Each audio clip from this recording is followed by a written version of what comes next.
Selamat datang Piala Asia. Kepak sayap Garuda kini siap terbang tinggi lagi setelah 16 tahun lamanya terdiam. Pasukan Garuda akan menginjakan kaki di tanah bekas para pemain top Piala Dunia, Qatar. Kini skuad besutan Sinteyong telah dijodohkan dengan para lawannya dalam drawing Piala Asia yang digelar di Doha, Qatar. Kalau bisa memilih lawan, inginnya sih bertemu tim yang secara kekuatan tak begitu kuat. Namun apa boleh buat, pasukan merah putih tak bisa menghindar dari kenyataan. Kita harus sadar diri karena berada di undian pot 4. Lawan kuat pun tak bisa dihindari. Alhasil serdadu merah putih tergabung di grup D bersama Jepang, Irak, dan Vietnam. Well, seberat apa sih calon lawan timnas itu? Yang pertama ada Vietnam. Nah loh, Vietnam lagi. Seperti tak ada bosannya, timnas Garuda berjodoh dengan tim Nguyen ini. Inilah sebenarnya lawan yang bisa dikatakan sepadan dengan timnas di grup ini. Namun, itu jika dilihat dari segi kesamaan negara Asia Tenggara. Akan tetapi jika dilihat dari segi prestasi, pengalaman, dan performa, timnas Garuda harusnya minder. Pasalnya Vietnam ini mengalami pertumbuhan sepak bola yang amat sangat pesat dalam satu dekade kebelakang. Bayangkan di level Asia Tenggara saja mereka sudah mampu merengkuh gelar Piala AFF 2 kali, yakni pada 2008 dan 2018. Sedangkan timnas Indonesia sudah berapa kali juara Piala AFF? Hal ini menandakan bahwa perkembangan sepak bola di sana akhir-akhir ini membuahkan hasil. Itu baru Piala AFF yang levelnya jauh beda dari Piala Asia. Lantas bagaimana kiprah Vietnam di Piala Asia? Vietnam ternyata lebih berpengalaman dan berprestasi di gelaran akbar se-Asia ini. Buktinya mereka sudah 4 kali berpartisipasi di Piala Asia, yakni di 1956 dan 1960 sebagai Vietnam Selatan, serta tahun 2007 dan 2019 sebagai Vietnam. Yang lebih ngerinya lagi, mereka di 2 ajang terakhir yakni 2007 dan 2019 sempat memukau seluruh Asia dengan lolos hingga babak perempat final. Maka dari itu, mereka sempat diunggulkan berada di pot 2 pada undian Piala Asia 2023 kali ini. Namun karena adanya perubahan aturan dari AFC, mereka harus rela turun ke pot 3 undian.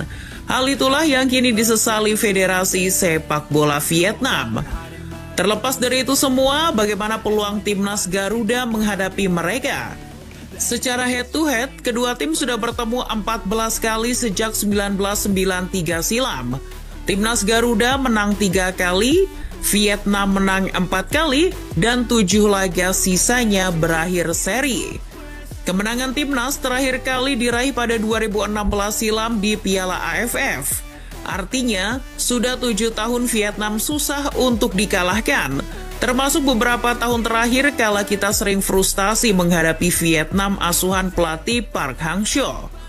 Apalagi nanti Vietnam kabarnya akan dilatih oleh pelatih U23 mereka asal Prancis, Philippe Troussier.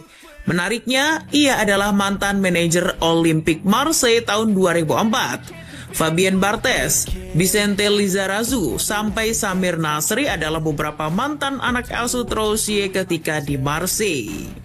Tadi baru Vietnam, Indonesia juga akan menghadapi Irak, negara yang dulu identiknya hanya dengan perang, bom, teroris, maupun kemiskinan. Melihat kondisi geopolitik yang tak menentu di Irak, sebenarnya janggal kalau melihat perkembangan sepak bola mereka bisa maju. Namun asumsi itu ternyata salah. Orang-orang Irak yang hidup di sepak bola seperti ingin menunjukkan bahwa di negara berkonflik pun mereka tetap bisa berprestasi. Singa Mesopotamia telah menunjukkan taringnya ketika berlaga di Indonesia pada gelaran Piala Asia 2007. Di bawah saksi Stadion Utama Gelora Bung Karno, timnas Irak keluar menjadi juara. Gelar itu membuka mata dunia akan kebangkitan sepak bola Irak. Sejak itulah pembinaan pemain usia muda serius dilakukan oleh Federasi Sepak Bola Irak.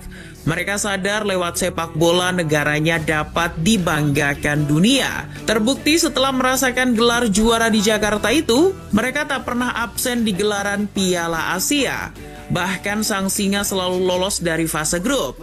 Lalu bagaimana head-to-headnya dengan timnas Garuda? Irak telah berjumpa 6 kali, di mana negara teluk tersebut mampu menang 5 kali dan 1 laga sisanya seri. Artinya Irak adalah lawan yang berat bagi timnas. Dilatih oleh pelatih asal Spanyol, Jesus Casas, Irak kian berkembang. Tim itu bahkan sudah menjuarai Arabian Gulf Cup di awal tahun 2023.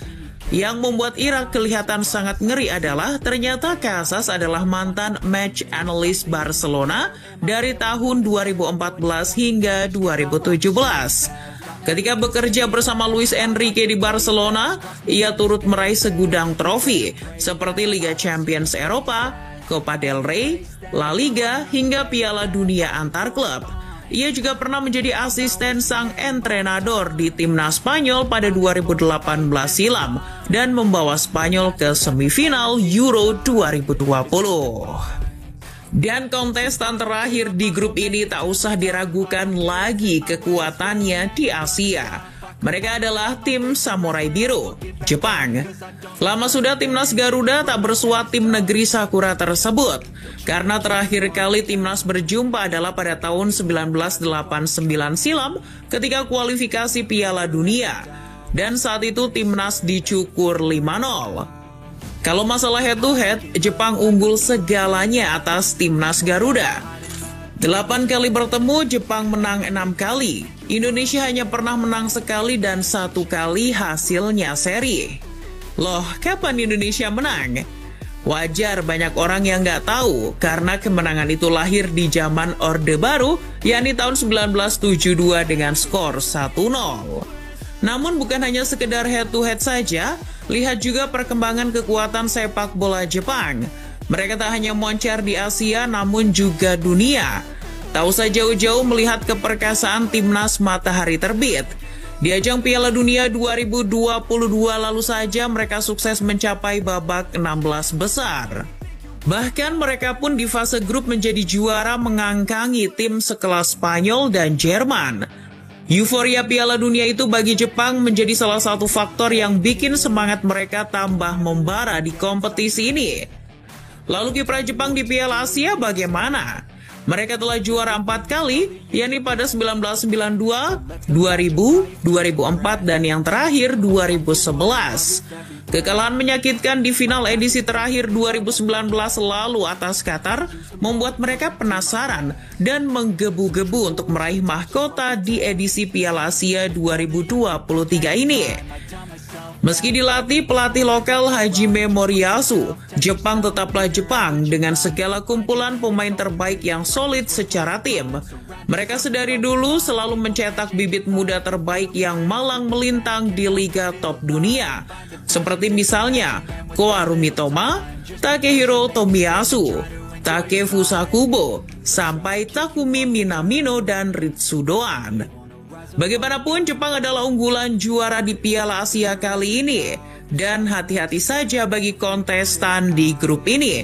Jepang siap menerkam semua lawannya demi meraih mahkota yang sudah 12 tahun hilang dari pangkuan.